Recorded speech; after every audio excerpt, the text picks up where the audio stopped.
Hi guys. Today I wanted to give you another 3 reasons why you need massage video, and it's going to be about postpartum this time. So the first thing we're going to talk about is with breastfeeding and bottle feeding.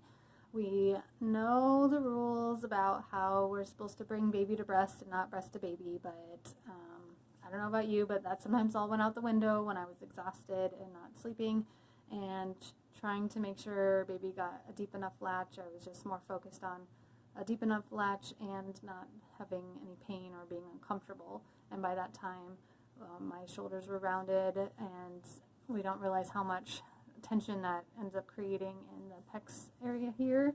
And that will create a pulling in the neck and shoulders, and even in the shoulder blade area, because we're rounding that area. And massages help with opening this up so that we can get our posture back where it should be, and then it won't be creating the tug-of-war thing that goes on with the shoulder blades and the pecs, because the pecs end up kind of winning that war because they're in that position more than it should be. And then with breastfeeding, you might have to use that C-shaped position where it sandwiches the breast down more so baby can get a deeper latch. I had to use this a lot with my tongue and lip-tied babies.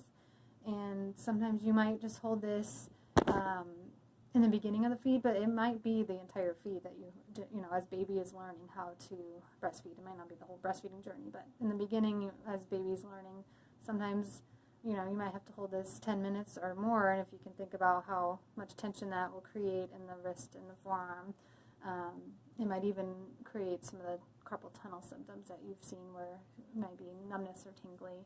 And if this is tight in here, it can do the same thing, because there's a nerve path that goes down the arm. So that might be pinching off somewhere too, down into the arm as well. So massage will help with opening this back up, getting at least some more range of motion, and hopefully not creating any, like, you might even get some cramping in your hand from holding it that much. And the same thing with bottle feeding. If you're not having enough support with cradling baby's head in this position or this position, it can kind of create those same issues there with the pecs and with the arms.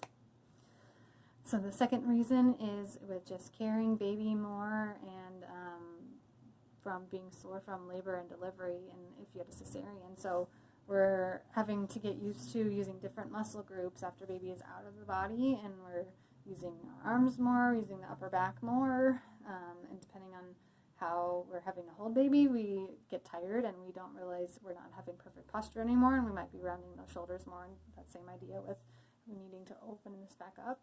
And when we're sore from maybe pushing a baby out or having a C-section, those low back and hips will definitely be sore from just kind of things readjusting. And then I know that I had a hard time catching myself with my C-section incision, where I'd be hunching over just because it just would be painful from that. But, you know, as much as we'd like to be sitting up straight, sometimes you just don't realize you catch yourself that way.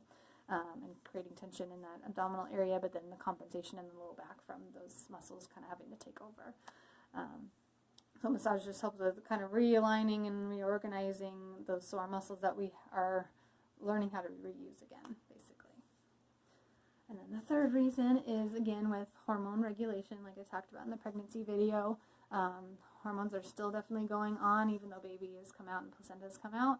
There's breastfeeding hormones that are going on as well, and then just that the cortisol hormone, whether we have babies or not, is going on, because we, especially with after our baby, it's a new thing that's happening, so our stress levels might be higher and being released more. And the massage has been shown in studies that it will even reduce the cortisol by up to 30%, which is a pretty good chunk. And if we're reducing your stress, it's going to help with reducing the anxiety, and it's also, massage also releases oxytocin, which is that love and feel-good hormone, so that's going to be helpful if you have any of the baby blues feelings going on. And then if with the pain and soreness we might be having, massage also releases natural pain-killing hormones as well. So if you have any of those going on, massage is going to be a big benefit for you, and we'd love to get you on the schedule. We'll talk to you later. Have a good one.